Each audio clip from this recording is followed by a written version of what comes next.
Benim adım Jay ve deneyimlediklerim yaşamın sınırlarını aşan bir gerçeklikti.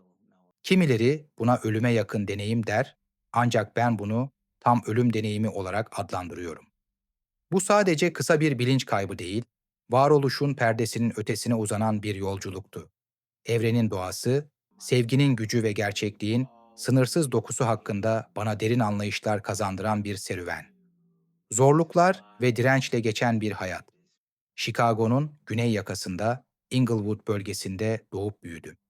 Burası benim için hem bir savaş alanı hem de bir yuva oldu. Hayat sürekli bir sınavdı. Her zorluk ruhuma direnci işlemişti. Babam özünde bir aile babası olsa da kendi şeytanlarıyla savaşıyordu. Bağımlılıkla mücadele ediyor ve yasa dışı işlere bulaşıyordu. Bu yüzden evimiz sık sık hukuki soruşturmalara maruz kalıyordu. Büyükannem ve büyükbabam yaşadığımız hayatı onaylamıyordu. Ancak tüm bu zorluklara rağmen güç bulmayı öğrendim. Karşılaştığım her engel, her acı beni geleceğe hazırlıyordu. Sevgi beni çocuklarımın annesiyle buluşturdu.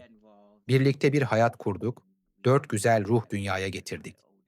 Ancak hayat en güçlü ilişkileri bile sınayacak fırtınalarla doluydu. Yeni bir başlangıç yapmak için Ohio'ya taşındık. Ancak alıştığım her şeyden uzak olmak giderek ağır bir yük haline geldi. İlişkimizdeki sorunlar arttıkça içimdeki kayıp duygusu da derinleşti. Önce büyük annemi kaybettim, sonra kuzenim vefat etti ve yaz hayatımın bir parçası haline geldi. İlişkim sona erdiğinde hayatımdaki son sağlam direk de yıkılmış gibiydi. Yılların biriktirdiği stres ve duygusal çalkantılar bedenime de zarar vermeye başladı. 2005 yılında rutin bir iş kontrolü sırasında aldığım teşhisle hayatım değişti. Lupus. Doktorlar bunun ölümcül olabileceğini söylediler. Ama bunu düşünmeye bile vaktim yoktu.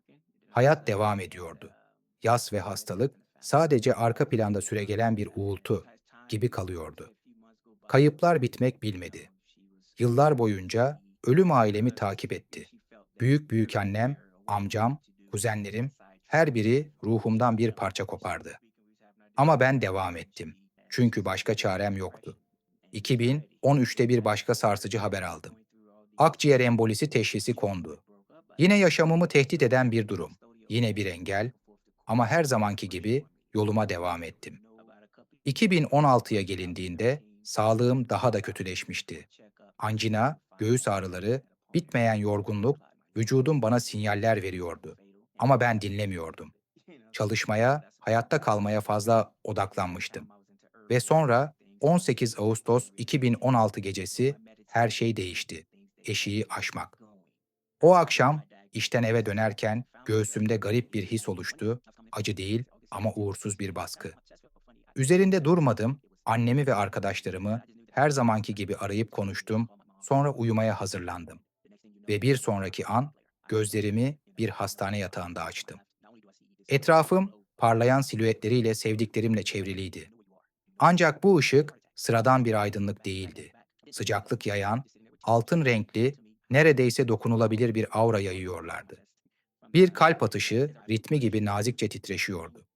Bu, daha önce tanık olduğum hiçbir şeye benzemiyordu. Sevginin ve varlığın saf bir tezahürüydü. Görünmez bir kucaklama gibi beni sarıyordu. Doktorlar çevremdeydi.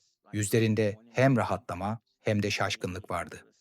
Jay, nerede olduğunu biliyor musun? Burada neden olduğunu hatırlıyor musun? Diye sordular. Söylediklerini zor algılıyordum. Bana büyük bir kalp krizi geçirdiğimi anlattılar. Kalbim durmuştu, ölmüştüm ve yine de buradaydım. Sonradan öğrendiğime göre o gece kendimi hastaneye götürmüş, arabamı park etmiş ve acil servise yürüyerek girmişim, içeri girdikten hemen sonra yere yığılıp bilincimi kaybetmişim. Kalbim durmuş ve defalarca hayata döndürülmüşüm. Bir noktada aileme artık geri dönemeyeceğimin söylendiğini, cenaze düzenlemelerine başladıklarını öğrendim. Ama bir şekilde nabzım yeniden atmaya başlamıştı. Zayıf ama inkar edilemez bir şekilde insanlar sıkça bana "Gittiğin yerde bir şey hatırlıyor musun?" diye soruyor. Cevabım evet. Kendimi bir tünelin içinde buldum.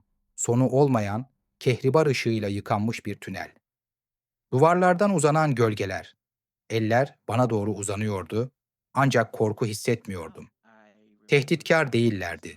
Sadece oradaydılar. Ağırlıksızdım, görünmez bir güç tarafından çekiliyormuş gibi ilerliyordum. Sonra yavaş yavaş tünel etrafımda çözülmeye başladı. Sanki yumuşak bir şekilde ileriye doğru çekiliyordum. Ağırlıksızlık hissi her yanımı sardı ve henüz ne olduğunu anlayamadan kendimi bir otoyolun üzerinde süzülürken buldum. Aşağıdaki dünya sis ve karanlığa bürünmüştü. Detayları silik ama tuhaf bir şekilde tanıdıktı, gerçekliği farklı bir mercekten görüyormuşum gibi. Columbus'un simge yapıları altımda geçip gidiyordu. Hem tanıdık hem de uzak. Sanki paralel bir gerçekliği izliyordum. Ve sonra uzaydaydım.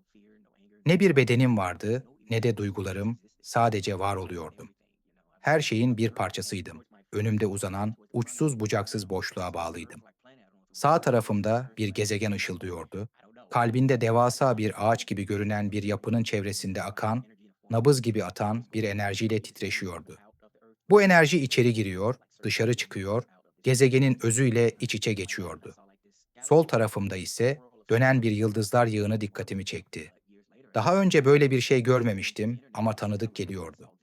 Yıllar sonra Andromeda galaksisinin bir görüntüsüyle karşılaştığımda onu anında tanıdım.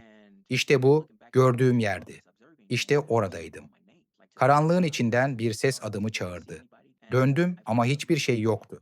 Ses tekrar seslendi ve sonra her şey karardı. Yeni bir hayata. Uyanış bilinç kazanmam, tarif edilemez bir derin uykudan yüzeye çıkmak gibiydi. Zihnim berraktı. Üzerimde hiçbir yük yokmuş gibi hissediyordum. Sanki ruhum baştan yaratılmıştı. Yanımda, hastane yatağımın başında sevgilim vardı, elimi tutuyordu. Duyguların altında ezilerek gözümden bir damla yaş süzüldü ve güçlükle dudaklarımdan şu kelimeler döküldü. Benimle evlenir misin?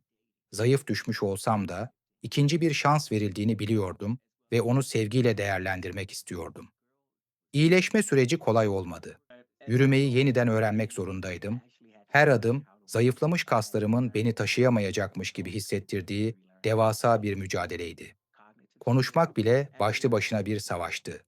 Dilimi ve ses tellerimi yeniden eğitmem, bir zamanlar doğal gelen kelimeleri güçlükle çıkarmam gerekiyordu. Basit işler dağları aşmak gibiydi.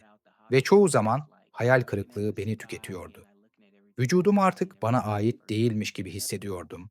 Bir zamanlar içinde yaşadığım bedenin kabuğu olmuştu sanki. Ve içimde bir daha asla eskisi gibi olamayacağım korkusuyla savaşıyordum. Ancak günler geçtikçe yorulmak bilmez bir terapi süreci ve çelik gibi bir irade ile kendimi yavaş yavaş geri kazandım. En karanlık anlarda bile insanın içindeki direnç ışıldayabiliyordu. Sol tarafımda bu olayın kalıcı izleri kaldı, hastalıklarım da ortadan kaybolmadı. Ama artık hayata bakışım tamamen değişmişti. Bu dünyadan öteye bir bakış attım. Tarif edilemez, derin bir şey gördüm. Sevgiyi sadece bir duygu olarak değil, bir güç, zaman ve mekanın ötesinde var olan bir varlık olarak algıladım. Sevgiyi her şeyi birbirine bağlayan, varoluşu sarmalayan bir enerji olarak hissettim. Ve belki de ilk kez koşulsuz sevginin gerçek anlamını anladım.